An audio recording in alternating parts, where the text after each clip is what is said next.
Hi guys, Matrix, Mindsetters, welcome to Learn Extra Live Saturday School, and it is physical science. And as you can see, we've got Tracy. Yay. I'm so excited. I know that this is going to be the most awesome hour and a half, Trace. Finally. It's a long time. No, it's a perfect time because all the mindsetters, they always moan. They say, oh, I wish you could make it longer. And now what we've done is we've added an extra half an hour. Brilliant. And So it's now, yeah. John's helping us out as well, so it's going to be both of us. I'm very excited. Hey, guest starring John. So guys, this is going to be the best grade 12 physics lesson ever. Trace, what are we talking about today? Today we're actually going to do revision. So we've got a bunch of questions prepared, but guys, we really want your questions as well. We're just looking at physics though. So Okay. they're going to do chemistry next week. We only want your physics questions. Pretty much anything, guys. We're going to try Open cover as much as we season. can. Hey? Pretty much. So as much as we can. We're going to start actually with graphs of motion, because I know that's the one the grade 12s Yeah. really struggle Yeah. with. And it's from last year and grade 10, and it's all a bit fuzzy. Well, it is Yeah. for mine anyway. Yeah. So physics questions. And you know what's kind of going to be in the papers and what they need to know and what's important. Well, and the sort of thing they focus on, yeah. yeah, so I think Yeah. Tracy's the person to be listening to, guys. Seriously. Seriously, I though. hope so. I know so. Okay, Trace, I'm going to let Yep. you get ready at the Cool. board and go and See you now. prepare. As you can see, my producer's even allowing me to have my coffee because it is cold today. Winter is truly here, and winter school is coming up, guys. And on that note, we are giving away, if you call into the show, we are giving away free winter school guides. Okay, but guys, you can download these on our webpage, where I will be putting the link on our page. But these guides, if you call in to get your pen and paper, I'm sure you guys have already got it already, 086 105 8262. So if you give a call in, you will be getting a physical science grade 12's guidebook and any other book of your choice. So it can be accounting, English, life science, maths, lit, or maths, all of the subjects. So get calling. Also, join us on facebook.com/learn extra. Also chat to me on Twitter. We've been having such a fun time on Twitter. I've been chatting to Lali and Marvin and Lesedi, and it's been fantastic. And I'm loving Saturday school. Hey, Trace, it's a Saturday and it's awesome. And they're working. I think it's exciting. And they're in their pajamas. Even better. Even better. That's how to work. Even some of the guys at the studio now in the back, they're even wearing their slippers today. I think next weekend I might wear my slippers too. Hey? I would, but they flat. Yes. Anyway. Next week I'm gonna. Brilliant. Okay, should we Okay, get take it going? away. We can do Okay. the lesson now. Brilliant. Okay, guys, we're starting, like I said, with graphs of motion, which is your equations of motion, vertical motion section. Okay, the first question we're taking is from the November 2009. It's question 4, but it's from the paper that wasn't used. Okay, so if you've got the paper, it doesn't have a 1 after the 2009 on the paper, okay? Because remember, in 2009 there was a leak, and then they had a second paper, and this is the paper that wasn't used. Now, I've chosen this one in particular because you guys really struggle with bouncing balls and up and down motion and that sort of thing, and there's lots of things we need to take note of in this particular graph. So let's get going with it. Now, it says to you that a ball is released from a certain height. Now, as a sort of, this is a bit of a study tip, what we need to do is highlight the important information. So a ball is released, which means initial velocity is going to be 0, okay, because it's dropped, from a certain height, whatever that might be. The velocity time graph below, so now we've got the graph, represents the motion of the ball as it bounces vertically on a concrete floor. Now, the concrete floor is, just to let you know, it's a hard surface. It's going to bounce really quickly. It's not like it was bouncing on a rubbery surface or anything like that, because then the bounce would change, and that's important. And it says the interaction time of the ball with the floor is negligibly, I hate that word, small. What that means is you can ignore it. So let's look at the graph. So I already said it's released, so my initial velocity is 0, so they've marked that for me. They show you that the velocity increases to 4 meters per second, then it changes direction. this is really important, guys, that over here, okay, so we start from 0. This part of the graph, and I'll take this away again in a second, that part of the graph can be ignored. Essentially what they're saying is it can't be a solid line because it's not like the ball's really moving. They're talking about the motion where the ball hits the ground and then it changes direction. So remember, velocity is a vector, so the positive and negative is really important here, okay? Now, it hits the ground, it changes direction, and now it's coming back up over here at this point here. Oh, sorry, I mustn't lean on the board. At this point, okay, that's where it's reached the top of its motion again. Now it's changed direction, it's going back down, hits the floor. So it hits the floor once, twice, and 3 times. Okay, very important. Guys, I haven't even looked at the graph. I haven't even looked at the questions. This is really important because what happens, remember, you have plenty of time. Your exam's 3 hours long. You have lots of time to sit and work through the graph before you even look at the questions. This is so important because before you start answering questions, you need to understand what the graph is telling you.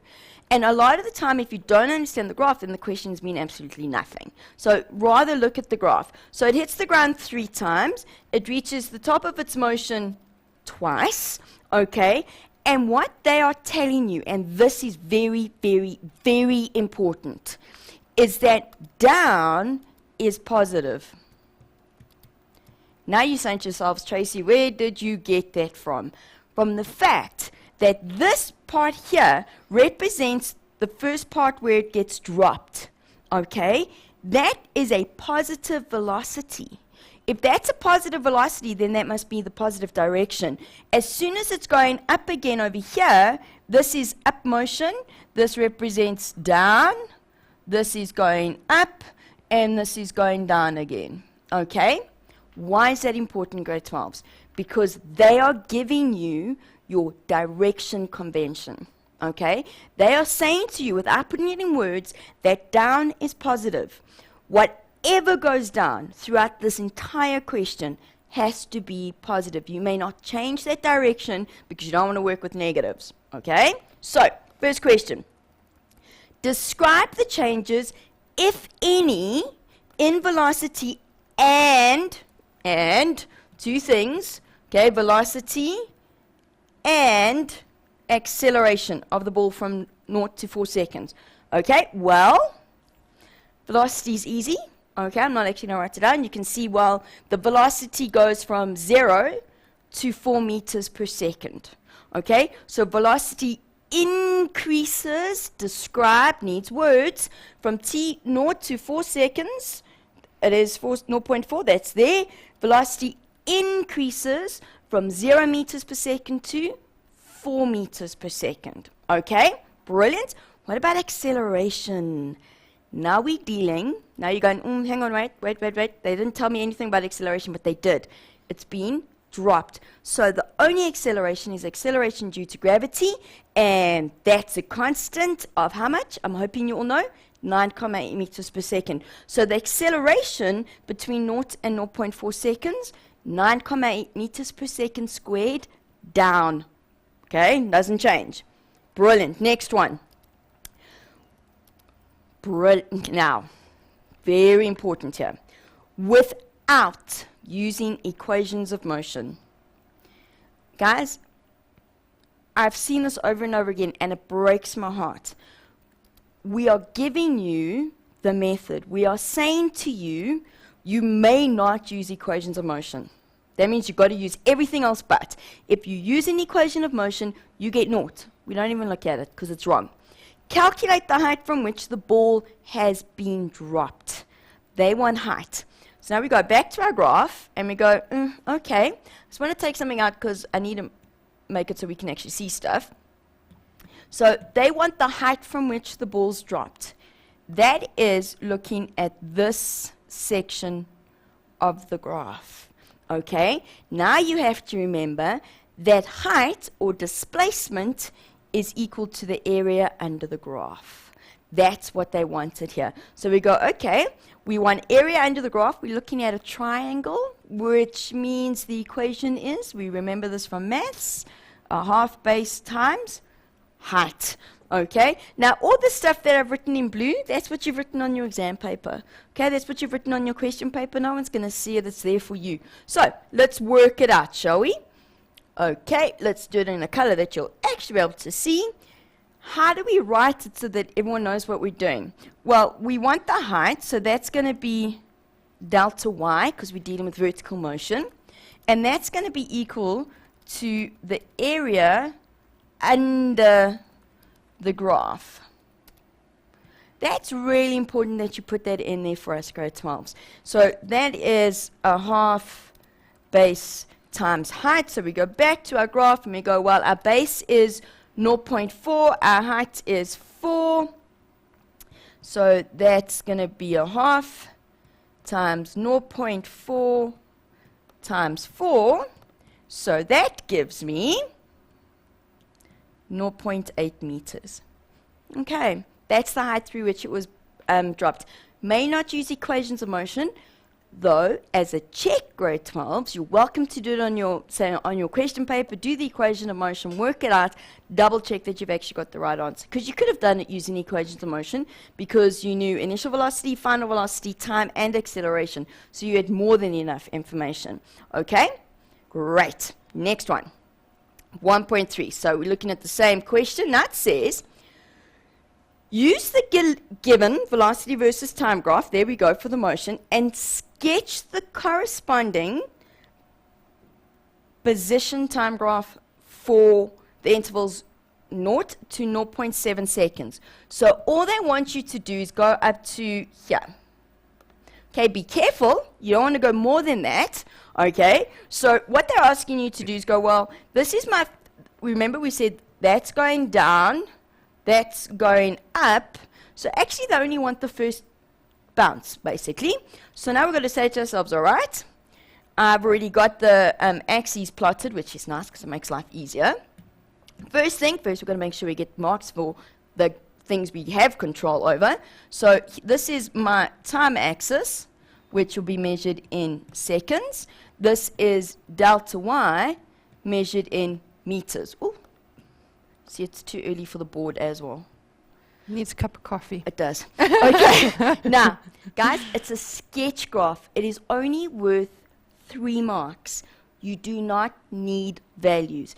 If they'd wanted you to write in all the values that you could possibly put on here, then you know what? They would have told you that. They would have said to you, write in all the possible values. The only values you do need to have on here, though, are your time values.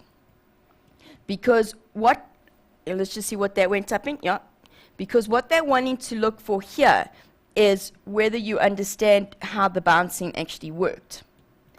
Okay. The distance doesn't matter.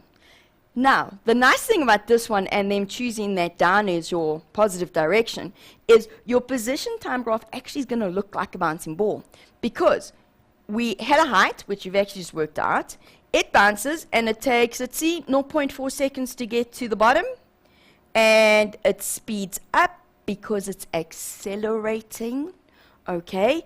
Then, and this would be at 0.7 seconds. It does this, and what they're needing to see, reaches the top of its motion, is that you recognize it doesn't go to the same height. How do I know this? Because over here, the velocities aren't the same. Okay, the only way this ball could have got to the same height is if from 0.7 seconds, it went to 1,1 first of all, it must take 0.4 seconds, and it gets back to 4 meters per second. But this is a real world situation. You will know there's not a chance it's going to get to the same height.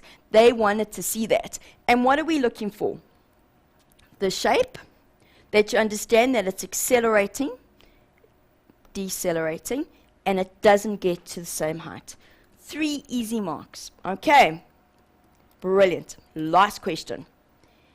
Now it says to you, is the first collision, this part of the graph,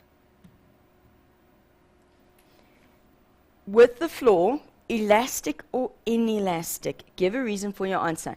Now remember, for momentum, an elastic collision means that there's a conservation of kinetic energy. Inelastic means there's not a conservation of kinetic energy. Elastic collisions are extremely, extremely, extremely rare.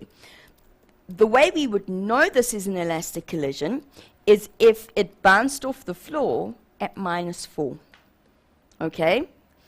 If we had to work out the kinetic energy over here and the kinetic energy over here, we'd realize they're different. And in fact, this would be less because it's going up now at, I think it's 3 meters per second squared. So that's significantly less, grade 12s. All right? So the answer to this question is it's inelastic.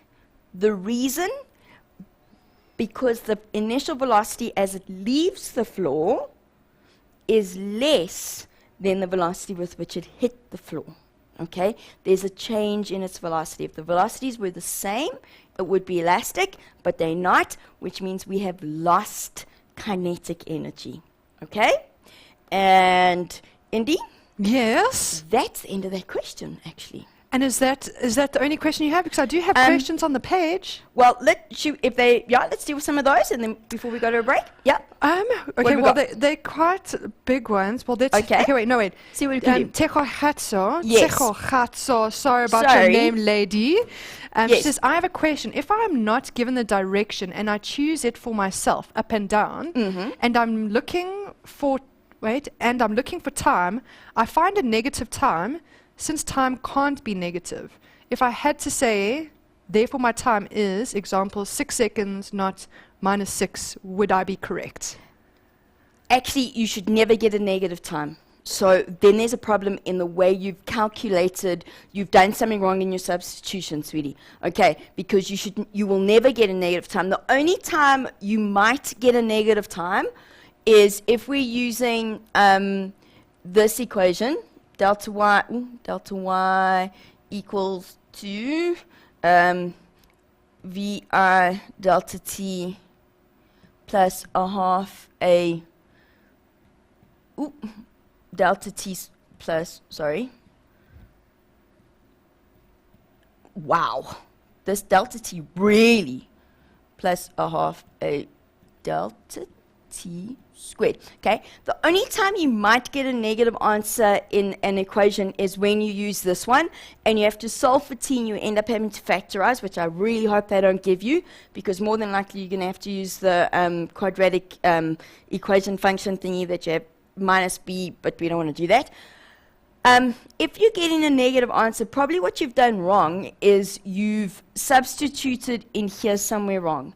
Okay, so it means that you've maybe chosen up as positive and forgotten that acceleration due to gravity always acts down, so it must be a negative. You can't, there's definitely a problem with the question, because you should never get a negative answer. So that was a pretty good question. It was a very good question. I see that all the time, but I'm glad you're thinking about it and going, but I can't have negative time, because I have kids who just leave negative time, and I go, yeah, right, because I wouldn't mind going backwards in time sometimes, but you can't. So be careful. If you're allowed to choose your own direction, what actually happens is you will get an answer, and normally it's further down in the question that you have to work out time, and you've worked out, say, your velocity earlier on, you've realized that you have to leave it as a positive answer, give the direction in words, and then you forget to substitute in as negative later on. I see that all the time. My kids forget substitution, so go back and recheck it. Yeah. Good question. Good question, guys. I think what we're going to do is we're going to take a break, but on the fact of that being a good question, guys, there's no such thing as a silly question, only the question that is asked after the exam. So never feel afraid to ask questions on the page. You never know. Somebody might be wondering the exact same thing as you. And on that note, Tsechogatso, thank you for that question, and just for sending us such an amazing question. We've decided for the winter school guides, we want to send you a physical science winter school guide so you can follow along during winter school, and then any other guide of your choice. So just let us know on the Facebook page which guide you would like. So you can choose English, accounting, geography, life science, physical science, maths, and maths literacy. Phew. I think I've got It's a all lot. of that. Sure. Okay, Okay. guys, take a break. Make yourself a cup of coffee because I know it is cold, except in Limpopo. Apparently, in Limpopo, our viewers are saying that it's a little bit warmer. So Oh, okay. I'm wishing I was in Limpopo at the moment. See you guys now after the break.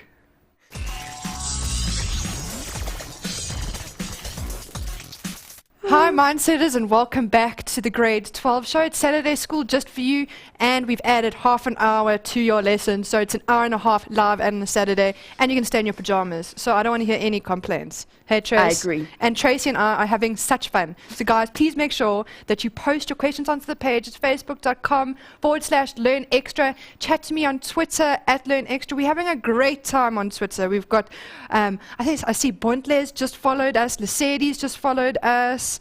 Other Lesedi, we big chats, big discussions. So guys, keep joining. And Trace and I, I love sessions with Tracy, having such fun. And I'm not going to take any more time away from her. I see she's chomping at the bit to teach you guys. So go ahead. Thanks, Andy. Okay, well, welcome back. We actually have a question that's been called in by Kay from Westville. Hi, Kay. Sorry we couldn't get you on the line, but it's fine. We're going to answer your question for you anyway. It's a really nice question. It's also a section I know you guys struggle with. And it's from the 2009 paper. This is from the paper that was used. And it's just 14.3. It's on the photoelectric effect.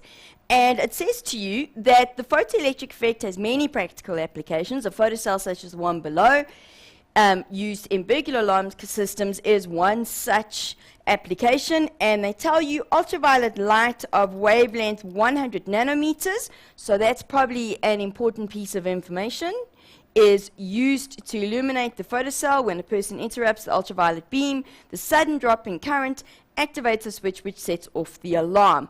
Okay, so that's great. And then they say that the work function, all right, the work function of the metal used as the cathode of the photocell is 8,7 times 10 to the minus 19 joules. Calculate the velocity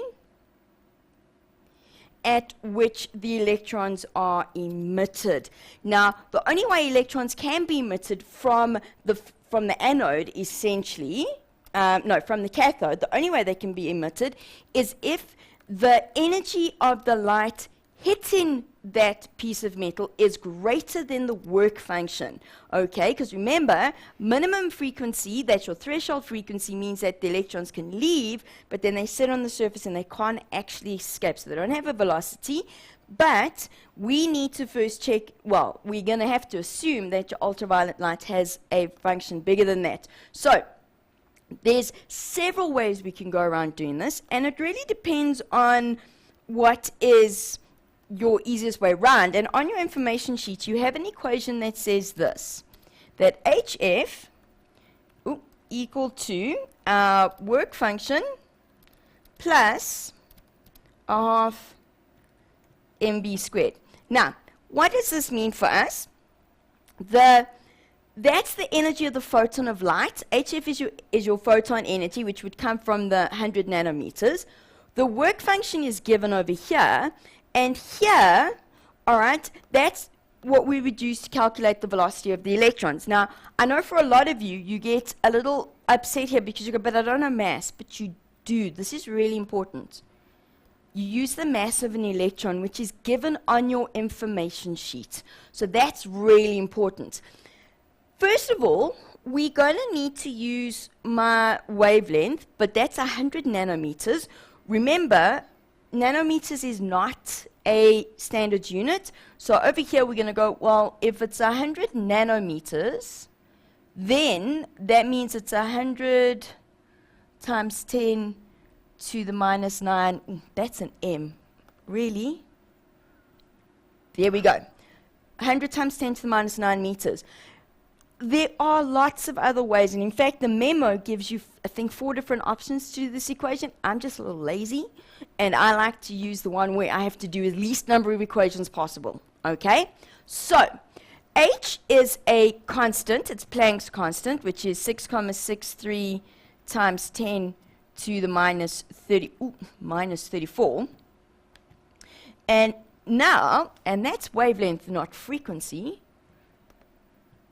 Okay, that's actually Oh, no, I did want to rub that out. Sorry, I just gave you wavelength here.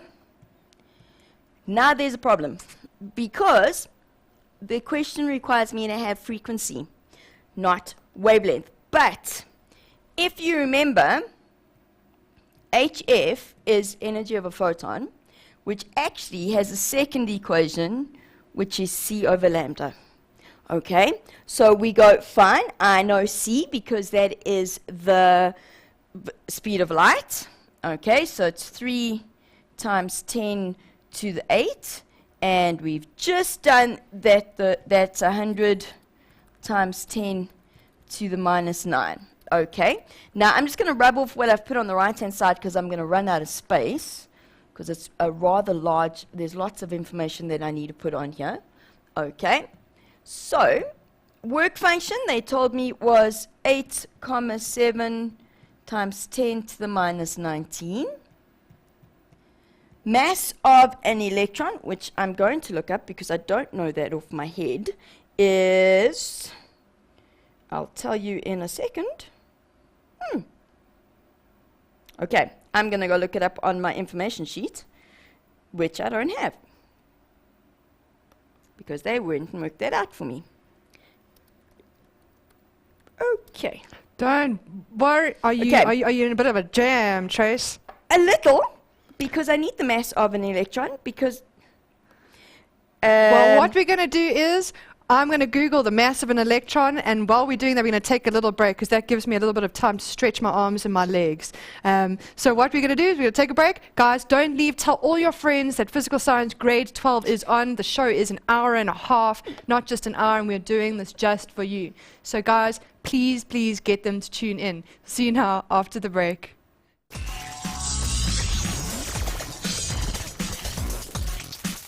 Hi guys, and welcome back to Learn Extra Live Saturdays, grade 12s. This is for you, this lesson, and I'm sure you're all having a blast. In fact, I know you are. Don't forget to chat to me on Facebook and Twitter. You should know the URLs by now. I don't want to waste any more of Tracy's time, so Trace, take it away. Okay, now after that embarrassing moment, this is why you need to have an information sheet, grade 12s. And even when you're doing your practice exams, make sure you have one. They do put the mass of an electron on your information sheet. I just don't have one on my iPad, something I need to do. Anyway, the mass of an electron is 9,1 times 10 to the minus 31. It's ridiculously tiny. And you know what? All this is now is a math problem.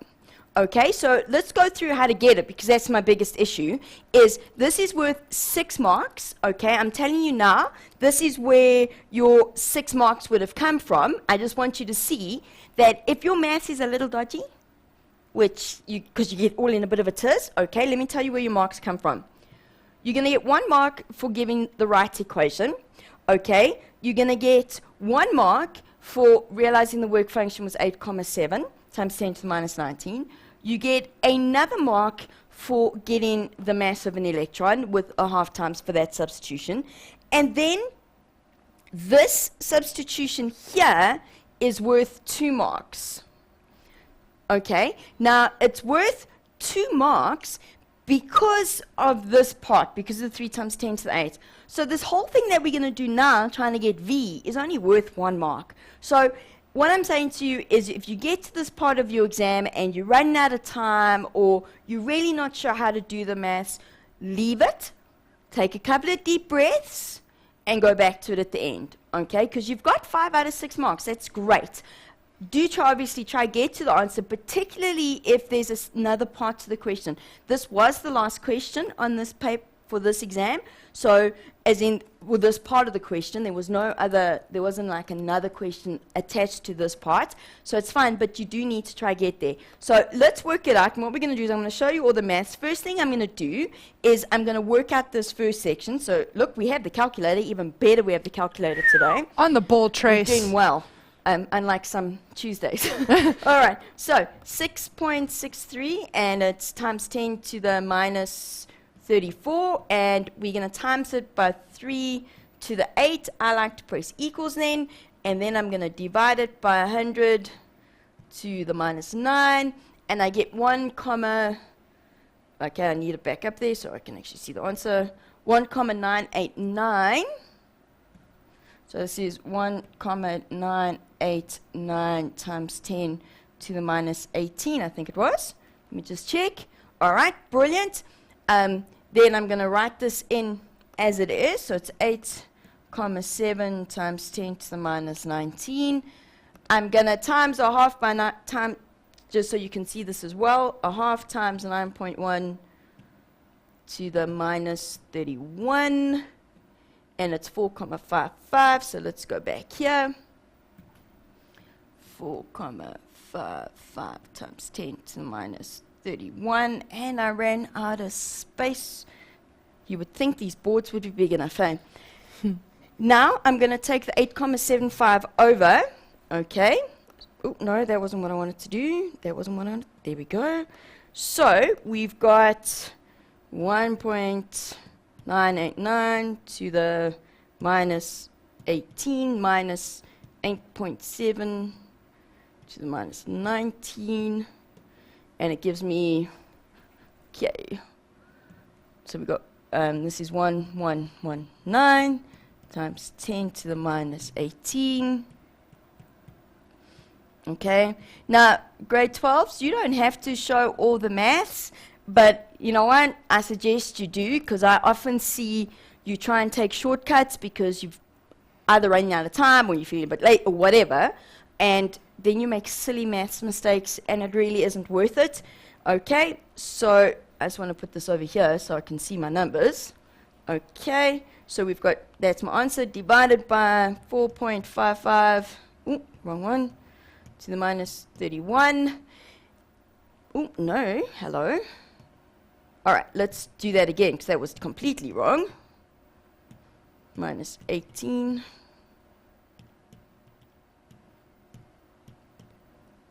Okay, and it's a huge number, which we expect. So it's 4,5459. I'm actually going to, so this gives me 2,459 times 10 to the 12. Okay. But this is v squared, so I'm going to square root that answer. And I'm going to put it into scientific notation because that's a better 1,57. Okay, so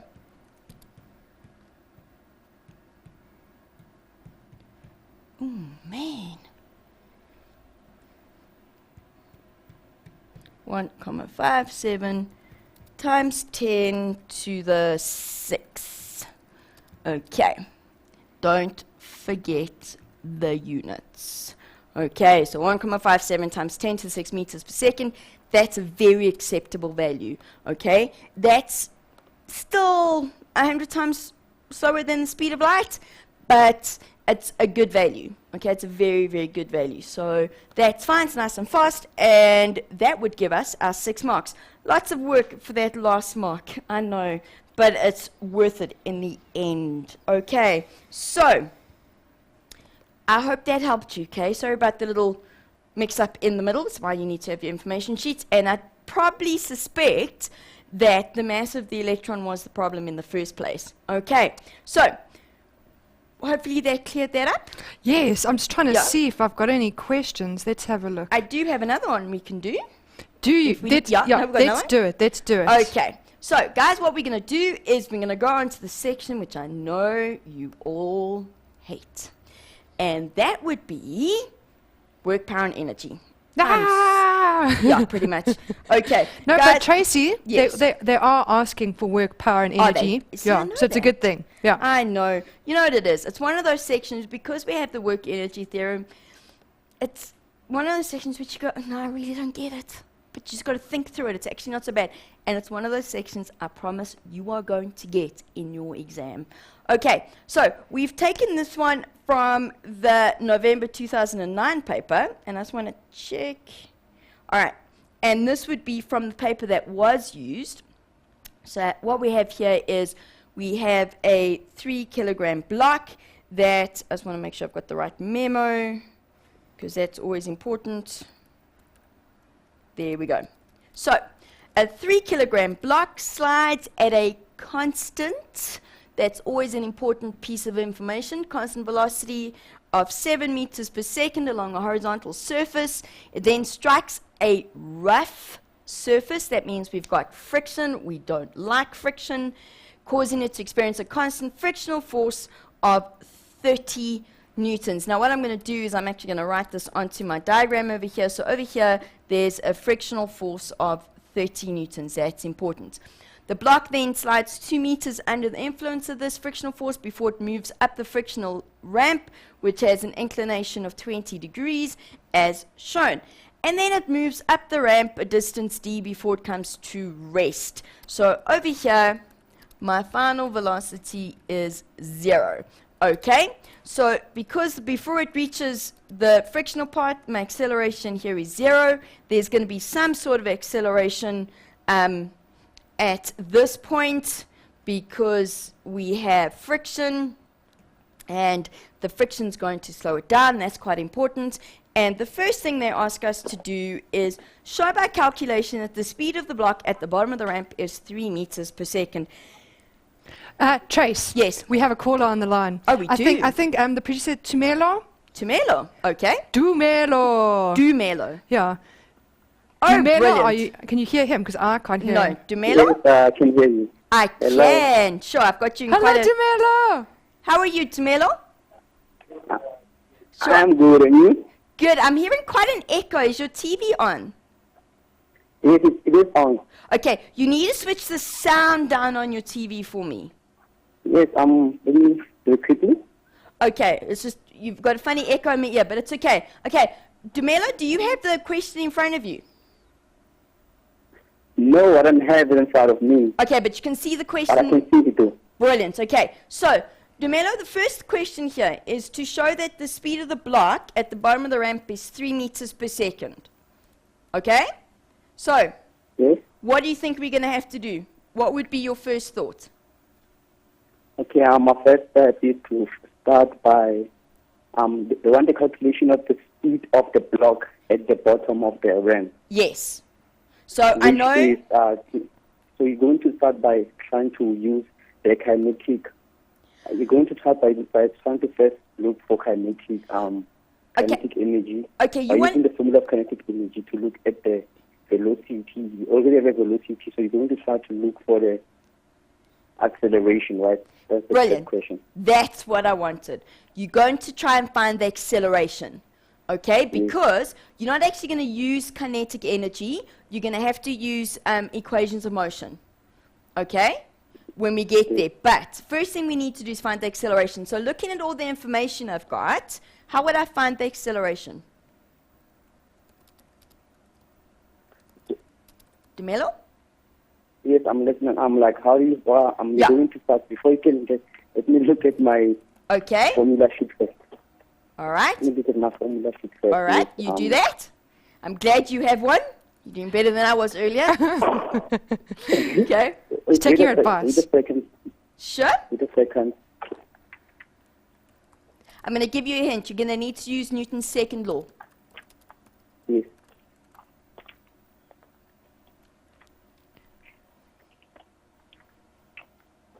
Here's my formula sheet. Yes.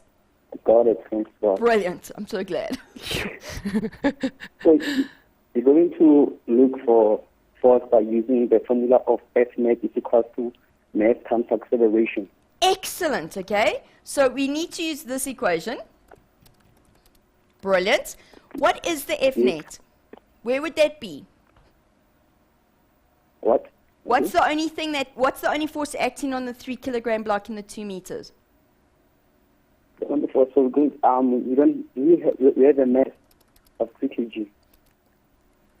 It's a We 13 have a mass newtons. of a mass. Yes, we have a mass. So we're going Okay. to use a mass and times it by 9,8. Why do I want to time? Oh, you want to times the mass by 9,8. It doesn't matter.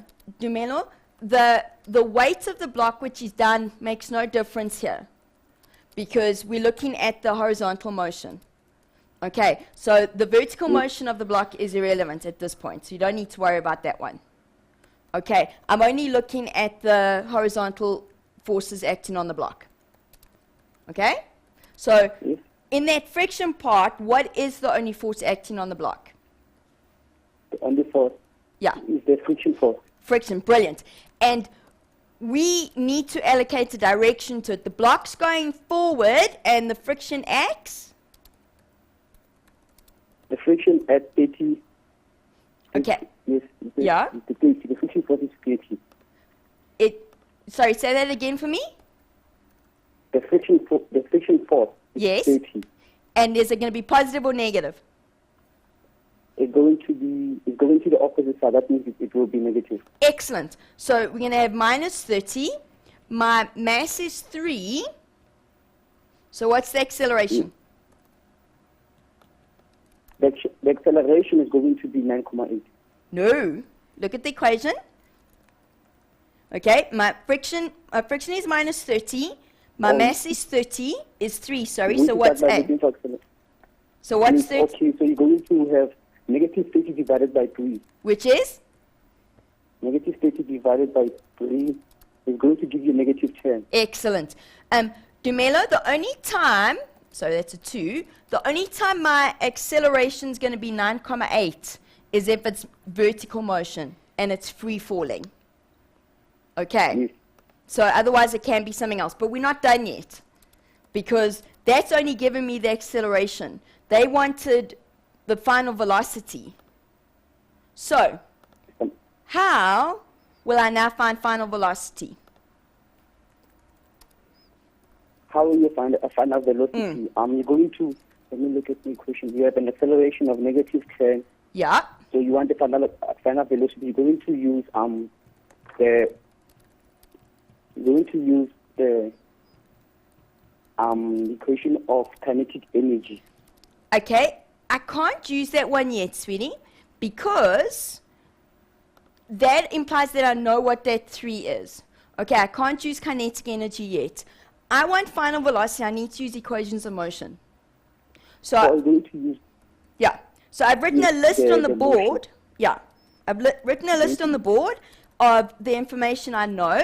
So you've got your information sheet with you. From the equations of motion equations, which one would I use? You're going to use VF squared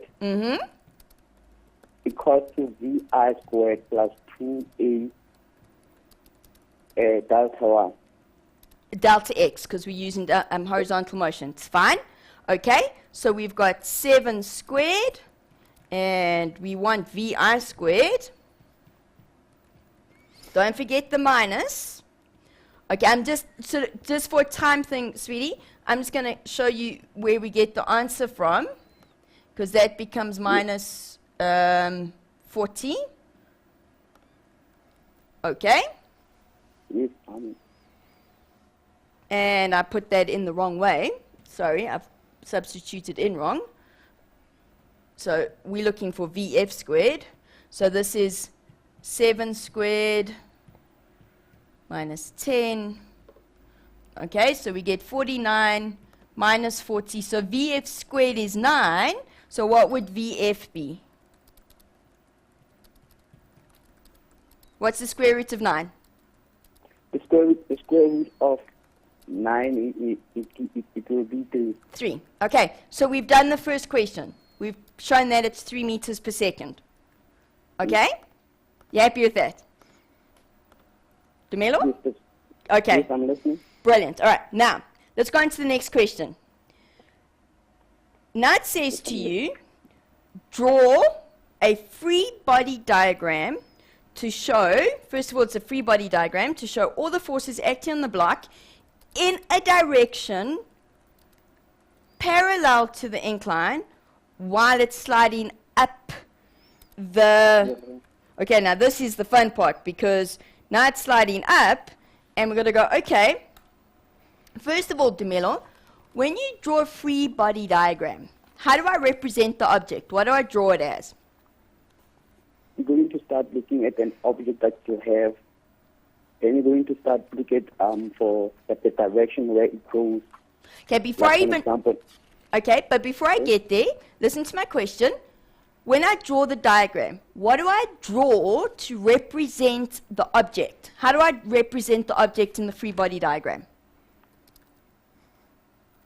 How do you ask? How do I represent the object? So I don't draw it as a box. What do I need to draw it as?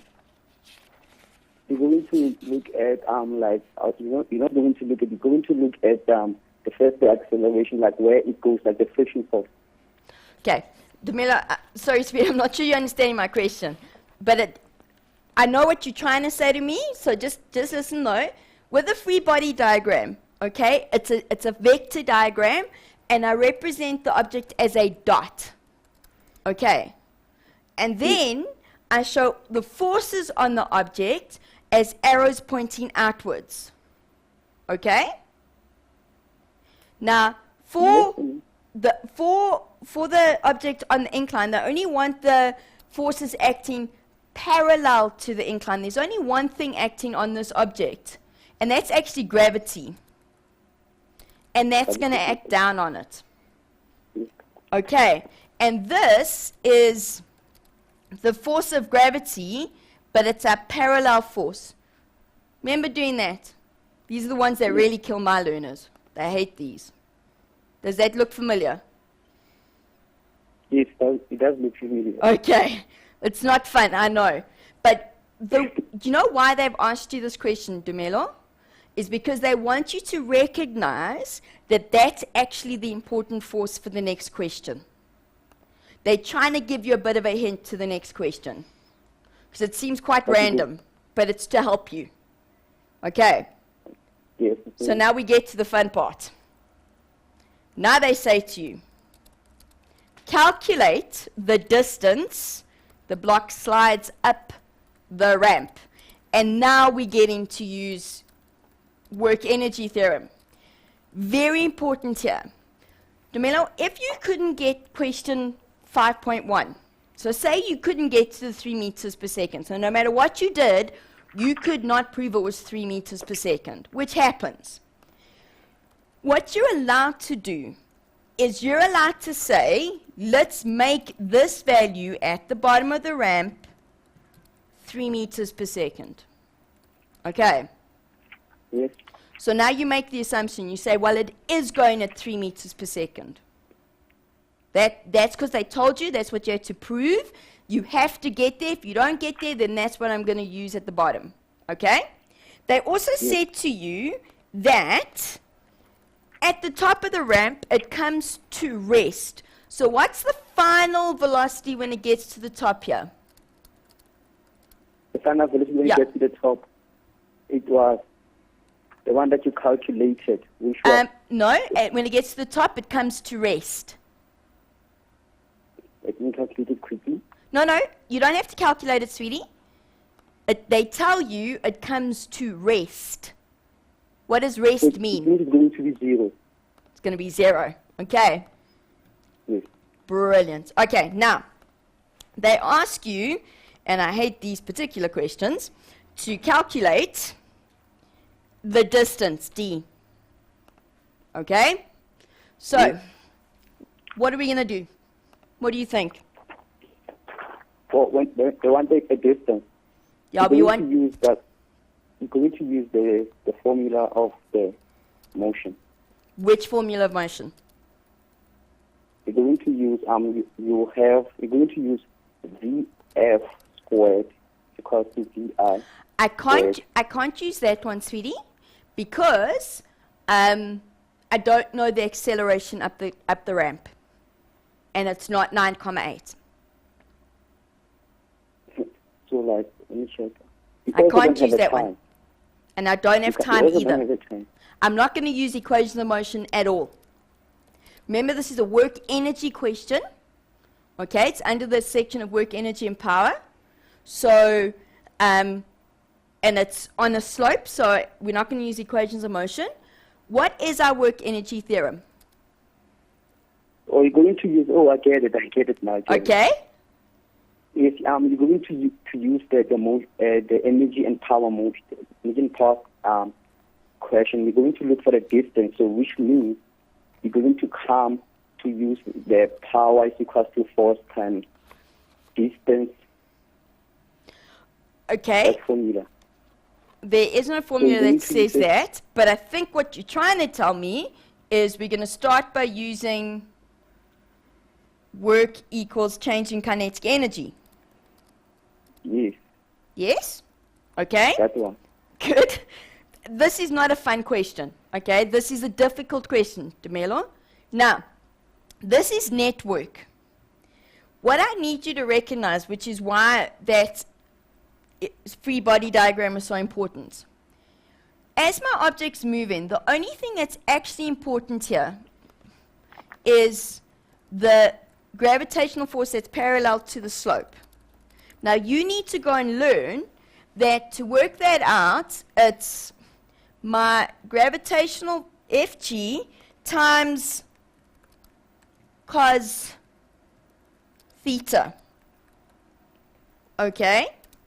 And theta is this.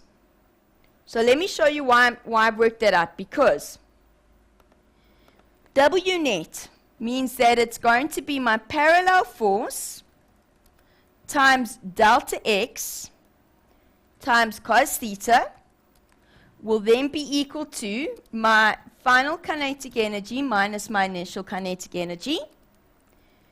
Fg is the equation I just put up there. So Fg is mass times gravity. So the mass of the block was, let's look, 3 kilograms. Gravity is 9,8. And I'm going to times by cos 20 degrees. Delta x in this equation is d. That's what I'm actually asking to find. But, now listen carefully to me. The block is moving up the slope, but Fg is pulling it down the slope. Okay, you happy with that? Dumelo? Yes, unless you have to use that, like, it goes down the slope, so you're going to use gravitational, the friction force is a negative. Okay, which means I use It's cos, going down, so cos 180. Because it's a friction force. Yes, good. All right, so now I'm going to have a half times my final minus a half times my initial. And what's really horrible about these is there's lots of substitution. We don't like that. Well, I don't anyway. Okay, so I'm going to quickly work out what 3 times 9.8 times cos 20 is. Ooh, not cos 2, that's terrible.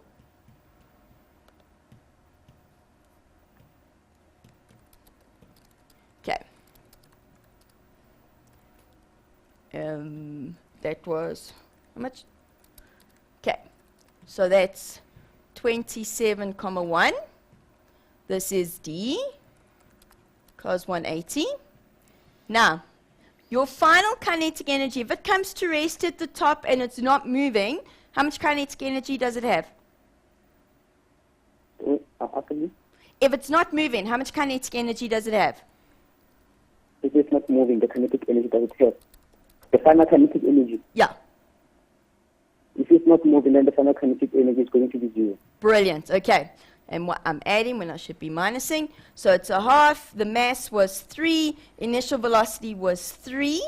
Okay. So what we have here is we have, and that's not, oh, Tamila, I've been lying to you. I'm sorry, sweetie. That should be sine, not cos. Sorry, sweetie. Okay. It's too early for me as well, just so you know. And right now, all the learners I teach are going, oh, that's what she sounds like all the time. It's okay, don't worry. There we go. 101. So it's actually 10,1. Sorry, that's 10,1. All right. So now we have, and this becomes minus 10,1 times d. That's the distance we're looking for. This becomes minus, it's 3 squared is 9 times 3 is 27 times a half is a half times 20, 13,5. Thank you. Now I divide by negative by 10. Yeah, divide by 10, comma 1. So we're going to Comma go 1. 13.5. Negative divided by 10, comma 1. And it gives you 1.34. Okay.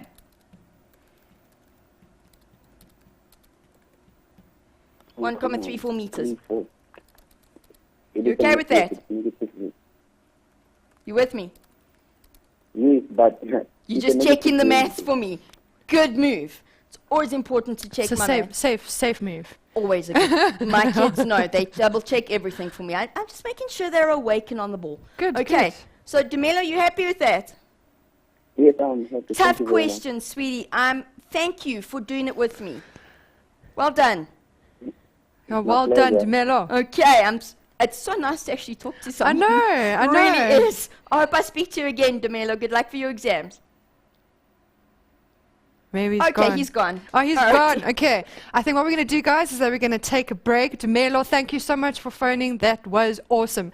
Now is the chance that I can actually ask Tracy all of those questions that you've been asking on the page. Guys, on that note, keep on posting your questions. And also, I need to really reiterate, guys, that Mindset Learn, facebook.com/learn extra.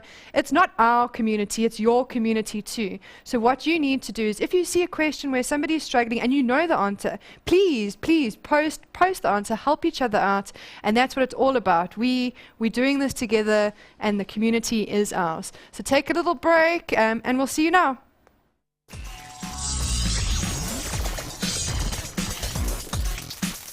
Hi guys, and welcome back to the last 20 minutes of Learn Extra Live Saturday School hour-and-a-half session, especially for you guys, the matrics, to get you guys ready for prelims and to get you guys ready for the finals. We need to rock it, and we are going to rock it together. In case you don't know, join us on Facebook. That's facebook.com/Learn Extra. Also chat to me on Twitter @Learn Extra. Just in case you were wondering, Life Science will be on next, and then it will be Maths Lit. So make sure that you are watching and that you are staying with us for the day. Guys, I promise you, I know it seems like a bit painful to be doing schoolwork on a Saturday when you want to be playing with your friends, but this is important. Let's do it now, so when prelims come, they're a breeze, and when finals come, they're a breeze. Right, Trace? Excellent. And it's ending in time for them to watch the rugby still, so it's okay. Exactly, you see?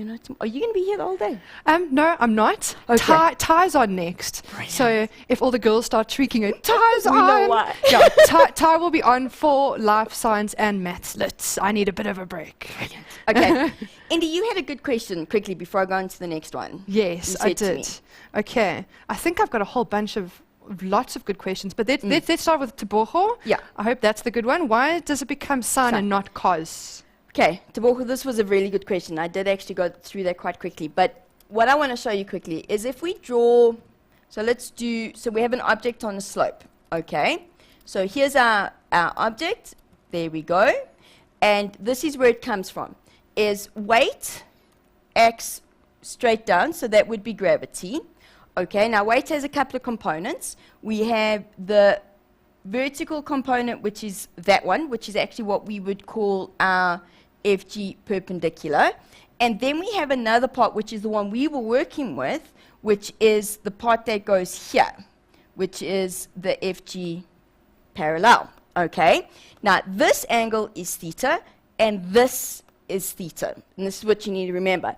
So if we go back to our trig and we go, well, if I'm working with the opposite side and the hypotenuse, then it's sine. So sine theta is my opposite side divided by my hypotenuse. So if I want to know FG parallel, then it's FG sine theta.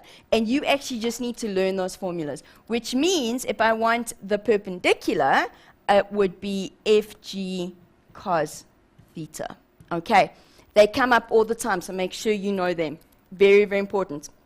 Why the perpendicular is important is because often you'll be asked about the normal force, okay, which is your reaction force, which goes up, so you do need to know those. Okay, so I hope that cleared it up for her. But now we're going to do one more prepared question, and this is the section I particularly like because it's circuits. Okay. How exciting. I actually enjoy circuits too. I love circuits. Yeah. Anyway, So here we go. Question 7, this is from the November 2009 paper. This is from the one that wasn't used. So this is question 12, and says to you, the battery in a circuit diagram below has an EMF of 12, which is written on the diagram. We like it. An unknown internal resistance, not so nice. Voltmeter V1 is connected across the battery. Voltmeter V2 is connected across the switch. The resistance of the connecting wires and the ammeter is negligible.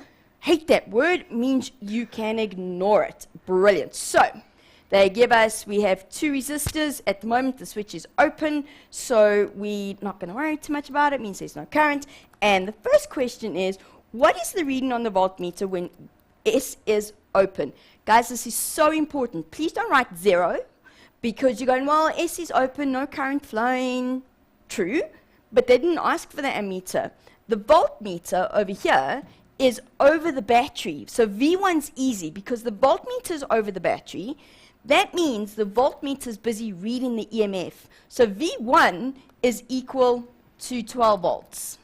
Now the one that's a little sticky here is V2, because now you're going, well, V2 is over the circuit. It's not actually. This is not a fun question, because if you really look at it, this voltmeter is actually still over the cell. It has exactly the same reading as V1. So it is also 12 volts. Okay? It only becomes important when that switch S1 is closed. Sorry. Okay. Now they say to you, and we're going to go into the next question. No, wrong one. All right, so we have the same one there, nothing's changed. And now they say to us, okay, switch S1 is closed. Brilliant. And the reading on V1 changes. So what we're going to do is we're going to close the switch. V1 now becomes 9 volts. That means that's my external voltage. Okay, we have internal resistance, so voltage drops. We're going to do my favorite. We're going to use highlighters, and we're going to go, well, current comes out, gets to that point. Okay. And current will also have gone through here, so my full current goes through all of those. We now have a place where it splits, so some of it goes through there, and I just need to change the color of my highlighter quickly. Let's make it, I don't know, let's make it blue, and goes through there. So we have a parallel section, okay? Remember to do this, it makes life a lot easier. The first question they ask for, though, is what will the new reading on V2 be? Now, guys, V2 now sits all lonely over the switch. The switch is nothing. Okay, V2 is going to read 0 volts. Okay, nothing is going to happen on V2. It's 0 volts. It's an unimportant voltmeter at this point. Now they ask us, now we get to the fun part, calculate the total external resistance of the circuit. That means when we go back to our circuit, I'm asking for what is the resistance of the 2 ohm plus the 12 and the 6. The 12 and the 6 are in parallel. Grade 12s, you have to do this in 2 sections. Okay? There is no way, and I see my learners do it all the time, and I want to smack them, but I'm not allowed to, so I don't. I see them all the time realizing that if I want, you go, well, total external voltage means that I have to add my parallel plus my 2 ohm resistor. Guys, you can't put this parallel calculation in that calculation. You just can't. Mathematically, it is very, very incorrect. So, 1 over R parallel is 1 over R1 plus 1 over R2. And my parallel was 12 and 6, so it's 1 over 12 plus 1 over 6, and I know you guys are far more clever than I am when it comes to this, and you can do it on your calculator. I actually have never learned how to do that, so I know this is going to be 1 plus 2 over 12, and now we remember that we need to turn it over, so we say, well, that means R parallel is 12 over 3, 4 ohms. I can now put it into my equation. I don't need to put the units in, plus 2, 6 ohms. Okay? We all okay with that? I hope so. Next one. Now they say to us, come on. There we go. So now I'm just going to quickly write in what I knew, because I've got a new, so I know that's 9 volts, which is my external voltage. And we've just worked out that R external is 6 ohms, and my R parallel is 4 ohms. Now, grade 12s, what I've written on here, I would actually write onto my question paper. Okay? Simply because these questions tend to get quite long, and you just forget what information you have where, and that way you don't have to keep looking back. Now it says, oh boy, now we get to the fun part. Calculate the internal resistance of the battery. Okay, we want little r. Alrighty, so we say, well, I know EMF is 12 volts. Brilliant. I know external voltage. I know my external resistance. Okay. I could find blast volts, but that doesn't help me yet because I don't know current. Okay, I can't actually work this out without knowing what the current is because I need to know I. So the first thing I'm going to do is I'm going to work out my current.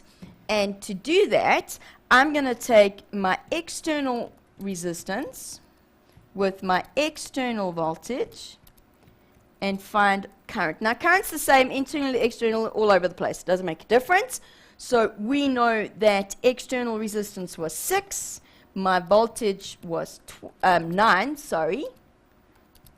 9, so we want current. So current's going to be 6 divided by 9. Sorry, 9 divided by 6. So that's 1.5 amps. Okay? Now, there's absolutely no way I can use the EMF to work out external, to find current because I don't know the internal resistance. So I can't use total resistance here.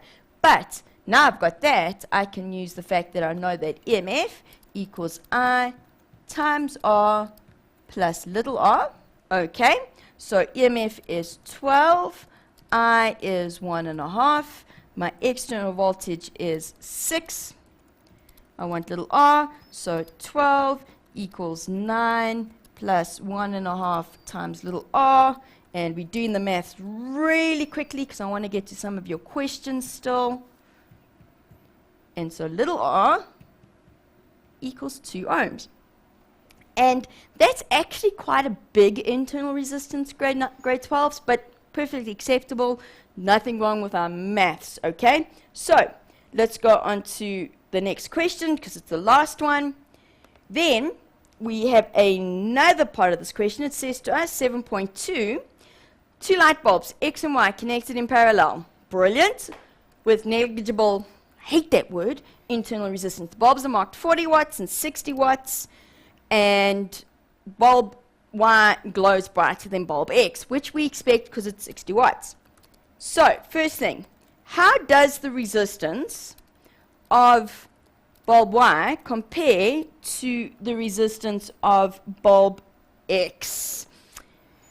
You can't just say, well, bulb Y glows brighter, so it must be smaller resistance, got to have a big, you're not allowed to do that, okay? Because you're looking at current, because you're looking at power, what they want here is, let's go back to this and we say, well, your power, your power for bulb Y is greater than your power for bulb X, okay? Now, power in bulb Y would be equal to the voltage over bulb Y times the current in bulb Y, okay? Or, better equation actually is to use this one, because we don't want to go the current route, is we can say, well, no, I can't go the current route. That's what I'm going to do. There's lots of ways to do this. Bulb X. Okay, now watch here. V for both of those bulbs are the same. They are in parallel, which means, okay, they have to be equal. Because the powers are different, it means that the current through Y is bigger than the current through X, thus it's going to burn brighter, okay? You could have used V squared over R, and then realize that Y has a smaller resistance, which will then give it greater current, but either way, I think this is more logical. Then, yay. During an experiment, a learner connects these two bulbs in series to the same power supply as shown. He observes now that bulb X now glows brighter than Y. Use an appropriate equation or relationship to explain why.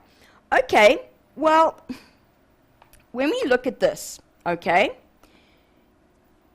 the difference is this. In series, the current through X must be equal to the current through Y. Okay, they're the same. But Y has a greater power than X, which means that the voltage over Y is going to be smaller than it was earlier. Okay, because this is the, sorry, it's going to be greater. So Y's resistance becomes an issue here. Okay, so now because X, I'm just going to make sure I'm explaining this correctly. Wow, and I'm going to do it really quickly. Okay, because of your resistance, X will now glow brighter. Okay, because in series, because the current doesn't split to make Y glow brighter, then X must glow brighter. I think we're going to leave it at that. We have 5 minutes, Indy. Fantastic, because we have about 1,000 questions. Brilliant, right? let's see what we can get through. All right. Okay. Let's see. Reload and refresh. See if we've got anything on Twitter. Nothing on Twitter, guys. @LearnExtra. Tweet. Okay. Let's see. Okay. We're going to get through as much as we can, guys. I know. Okay, guys. Sorry. Yeah. So, guys, if we don't get to your question, please get... guys, help each other out. If there's something you understand, just go for it. Okay. Tebogo, what is the difference between internal resistance and external? Okay, Tebogo, internal resistance, and this diagram actually shows it really nicely, if we go back here, is the resistance of the cell. Okay, so internal resistance is what's inside the battery.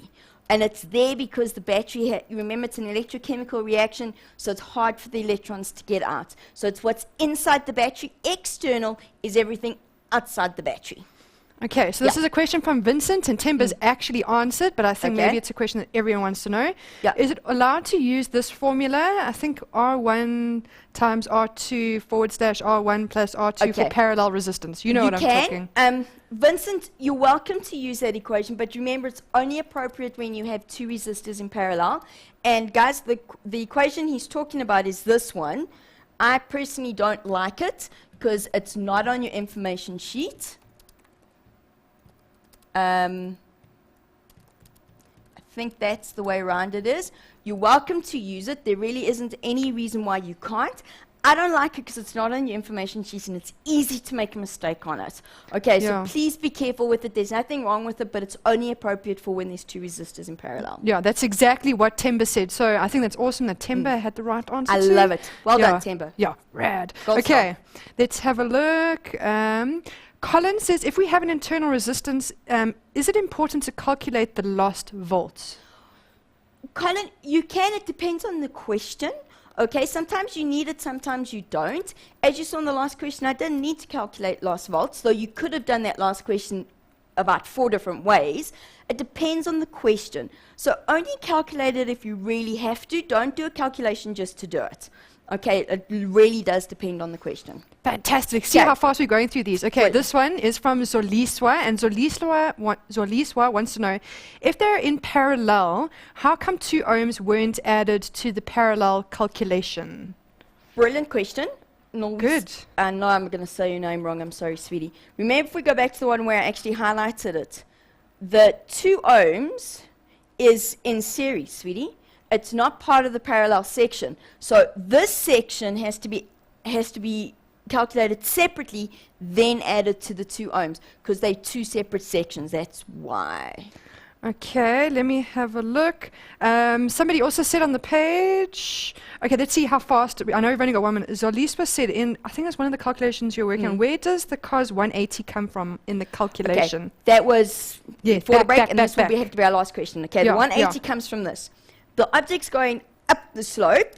The force is pulling it down the slope. They're at 180 degrees to each other. Okay, so you got one thing going this way, and your force is acting at 180 degrees in the other direction. So because the force goes in the opposite direction to its motion, that's why it's cos 180.